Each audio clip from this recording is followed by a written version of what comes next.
অনুভব, তোমার বেডটা একটু সোজা করে দেবো, একটু কোমরটা সোজা করবে? ছোটবেলায় ঠাকুমার কাছে একটা কথা শুনতাম, শালগ্রাম শিলার বসা আর শোয়া। কথাটার তাৎপর্য এখন বুঝছি। সিস্টার, আমার বেডটা একটু সোজা করে দিন তো। আমি দিচ্ছি তো অনুভব, এই তো আমি আপনি কি অন্য কোনো কাজ করছেন সিস্টার? No sir. তাহলে বেডটা সোজা করা কার কাজ? না মানে ম্যাডাম তো। আমি তো বলছি অনুভব, আমি করে দিতে পারবো, মানে বেডটা। আপনি কেন করবেন? এটা তো ওনার কাজ। তাতে কি হয়েছে? মিস মুখার্জি, আপনি এখন এখানে কেন? আসলে আমার হাতে একটু সময় ছিল, তাই। আপনার হাতে সময় ছিল নাকি নিজের সমস্ত কাজ ফেলে গত কয়েকদিন ধরে এখানে ডিউটি করছেন, কোনটা? অনুভব, এভাবে কেন বলছো? আপনার প্রেসটা কি উঠে গেছে? মানে সেখানে যাওয়ার আর দরকার পড়ে না? প্রেস কেন উঠে যাবে? সেখানের কাজ যেমন চলার তেমনই চলছে। সেটা তো সম্ভব নয়। আপনি নিজের সমস্ত কাজ বাদ দিয়ে এতদিন ধরে এখানে বসে থাকলে আপনার প্রেস ভালোভাবে চলতে পারে না। অনুভব, আমি তোমার কাছে থাকতে চেয়েছিলাম, তাই আমি। কেন থাকতে চেয়েছেন? আমি কি হঠাৎ করে সকলের কাছে কোনো দ্রষ্টব্য বিষয় হয়ে গেছে নাকি? এর আগে কখনো পা ছাড়া মানুষ দেখেননি যে হাঁটাচলা করতে পারে না? নাকি এখানে কোনো তামাশা চলছে? অনুভব তো প্লিজ, এসব কি বলছো তুমি? Good evening doctor Maitra. বাহ, এই তো আপনাকে বেশ ফিট দেখাচ্ছে। সিস্টার চারটে। হ্যাঁ, খুব ফিট হয়ে আছি আমি। ভাবছি কাল থেকে জগিংয়ে বেরোবো। ওয়েল অনুভব, আপনি তো নিজেই একজন ডাক্তার, আপনি তো ভালো করেই জানেন কাল না হোক কয়েক মাসের মধ্যে সেটা হওয়া একেবারে অসম্ভব নয়। অসম্ভব, অসম্ভব ডক্টর সরকার। সেটা আপনিও ভালো করে জানেন, আমিও জানি যে সেটা সম্ভব নয়। I don't think so. আমি সেটা মনে করি না অনুভব। আমিও সেটা মনে করি না। আমাদের অনুভব ঠিক নিজের পায়ে উঠে দাঁড়াতে পারবে। কেমন ডক্টর সরকার, এইসব ছেলে ভোলানো কথা আমার সামনে প্লিজ বলবেন না। আমি খুব ভালো করে জানি এখন বাকি জীবনটা আমাকে এইভাবেই লোকের উপরে বোঝা হয়ে কাটাতে হবে। কেন আমাকে বাঁচালেন বলুন তো? অনুভব, শান্ত হ, শান্ত হ বাবা। কেন এরকম ভাবছিস তুই? আর কিভাবে ভাববো পিসিমণি? আমার এই জীবনটার উপর নিজের ঘেন্না হচ্ছে। আমি এরকম ভাবে বাঁচতে চাই না। ডক্টর মৈত্র, অপারেশন থিয়েটারে আমরা সবাই হাল ছেড়ে দিয়েছিলাম। আপনার বাঁচার কোনো আশাই ছিল না। তার সবচেয়ে বড় কারণ বোধহয় আপনি নিজেই জীবনের উপর আশা ছেড়ে দিয়েছিলেন। তবুও ওই তলিয়ে যাওয়া মানুষ যখন সমুদ্রের গভীরে তলিয়ে যেতে যেতেও কারো মুখ তার চোখে ভেসে ওঠে, তখন তার বাঁচার আশা জেগে ওঠে। আপনার ক্ষেত্রে সেরকম একটা হয়েছিল। আপনার সচেতন মন বোঝেনি, কিন্তু আপনার অবচেতন মন কিন্তু ঠিক বুঝতে পেরেছিল আপনি যাকে খুঁজছেন সে আপনার কাছেই রয়েছে, আর তার জন্যই আবার আপনি ফিরে এসেছেন।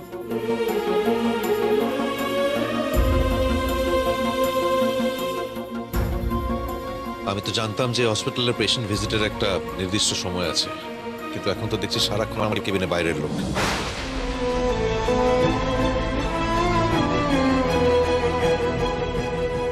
বাইরের লোক?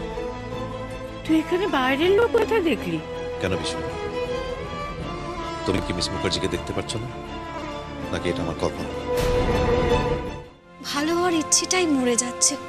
ওকে তো ভালো হতে হবে, বলো মা। আনন্দি, তোর যন্ত্রণাটা আমি বুঝতে পারছি, কিন্তু এটা কি করে হয় বলতো? কেন এত ডাক্তার, নার্স, এত লোকজন আছে, তারা ওকে সারিয়ে তুলতে পারবে না? শুধু চিকিৎসা নয় মা, ওর যে ভালোবাসার দরকার, ওকে যে ভালোবাসায় ভরিয়ে দিতে হবে। ওর জীবনে ভালোবাসা ফিরিয়ে আনতে হবে, নইলে যে ওর লড়াই করার ইচ্ছেটাই আর ফিরবে না। কিন্তু সে তো তোকে ওর কাছে ঘেঁষতেই দিচ্ছে না। তুই জানিস, একটু আগে ওর পিসি ফোন করে ওর ব্যবহারের জন্য আমার কাছে মাপ চাইলেন। ও কেন এই ব্যবহারটা আমার সঙ্গে করছে আমি জানি মা। আসলে অনুভব চাইছে না যে আমি নিজের জীবনটা ওর সঙ্গে জড়িয়ে আমি নিজেকে কষ্ট দিই। ও নিজেকে পঙ্গু ভাবছে না। ওর ভাবনাটা ওর ভেতর থেকে বের করতে হবে। আমাকে ওর সাথে সব সময় থাকতে হবে, ওর জীবনে থেকে ওকে জোর দিতে হবে। কিন্তু সেটা কি করে সম্ভব? ও যদি তোকে ওর কাছে যেতে না দেয় সেটা কি করে করবি তুই? তাই তো বললাম মা, আমি ওর জীবনে থাকতে চাই নিজের অধিকারে। অধিকার? কেমন অধিকার? আমি অনুভবকে বিয়ে করতে চাই।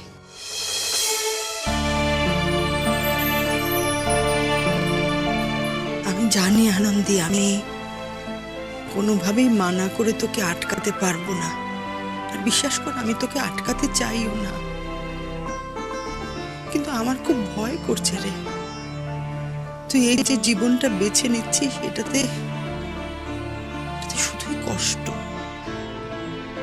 মা, কষ্টের শেষে যে আনন্দটা আছে আমি সেই আনন্দটুকুই পেতে চাই।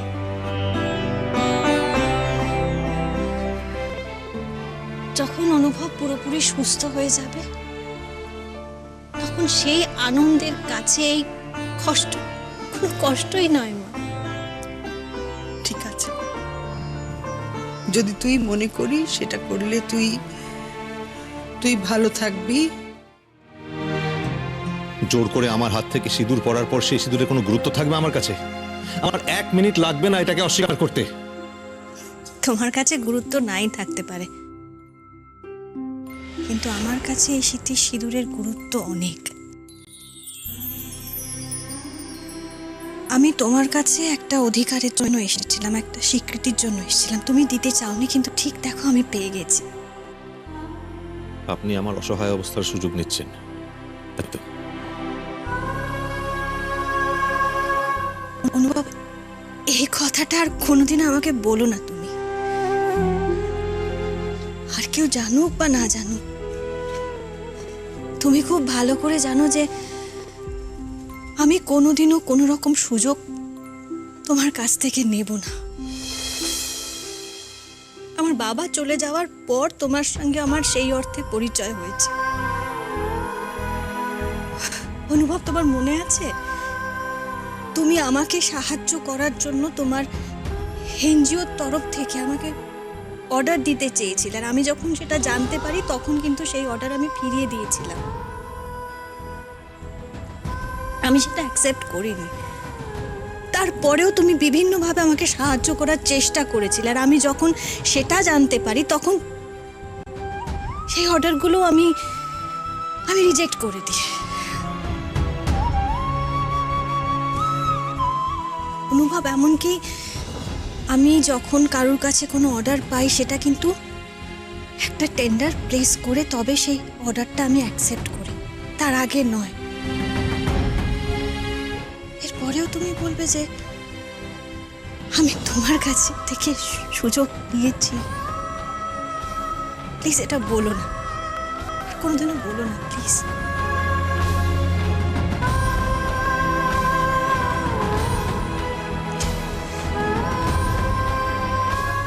তুমি আমাকে স্মৃতিতে সিঁদুর পরিয়ে দিয়েছো, তাই একটা কাজ করো, তুমি নিজের হাতে সেই সিঁদুরটা মুছিয়ে দাও।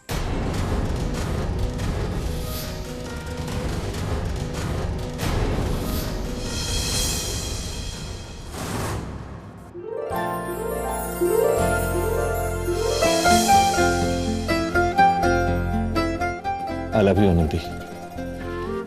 I love you endlessly. Till eternity.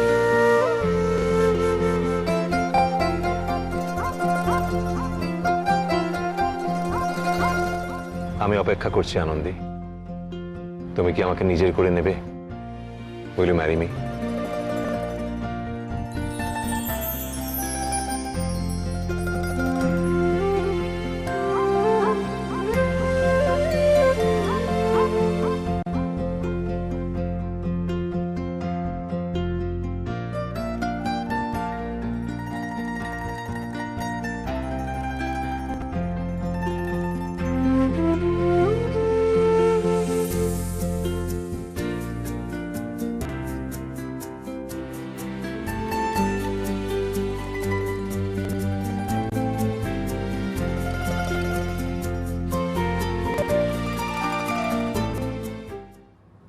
কথা বলেছো ওদের সাথে? কথা বলার সুযোগটা কোথায় পেলাম? একটা সুযোগ বার করো, গেট দ্য মানি সুন। বাবা মা সকলের সামনে তো তুমিই প্রমিস করেছিলে যে তুমি আমার ব্যবসার জন্য যা টাকা লাগে সেটা জোগাড় করে দেবে। So get it, do it please.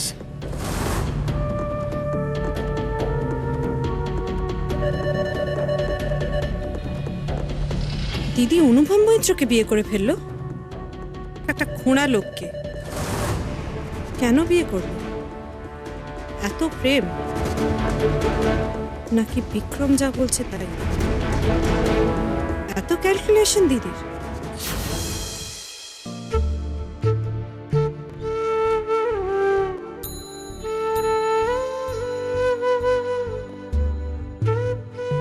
জানি অনুভব, তোমার আমার উপর খুব রাগ হচ্ছে, কিন্তু আমার যে আর কোনো উপায় নেই। তুমি যে নিজে থেকে ভালো হয়ে ওঠার লড়াইটাই ছেড়ে দিচ্ছ, না লড়েই হেরে যেতে চাইছো, সেটা তো আমি দাঁড়িয়ে দাঁড়িয়ে দেখতে পারি না। তোমাকে ভালো হতে হবে অনুভব, বাঁচার ইচ্ছেটা তোমার মনে ফিরিয়ে আনতে হবে, লড়াইটা করতেই হবে, আর আমি তোমাকে সেই লড়াইয়ের দিকে নিয়ে যাব।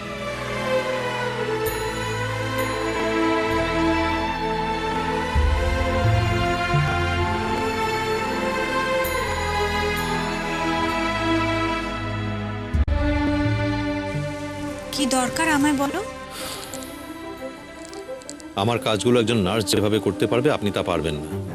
কাজে নিজেকে সুপারহিউম্যান ভাবা বন্ধ করুন, আর যদি পারেন তাহলে এই ঘর ছেড়ে, এই বাড়ি ছেড়ে আমার জীবন থেকে আপনি বেরিয়ে যান প্লিজ।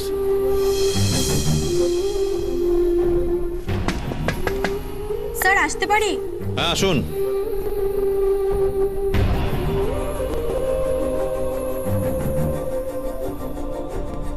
Yes sir. আমি একটু ওয়াশরুমে যাব।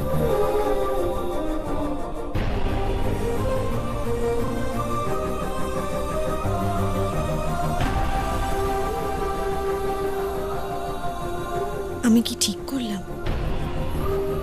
আমার উপর এই রাগটা অনুভবকে আরো সবকিছু করার থেকে বিমুখ করবে না তো?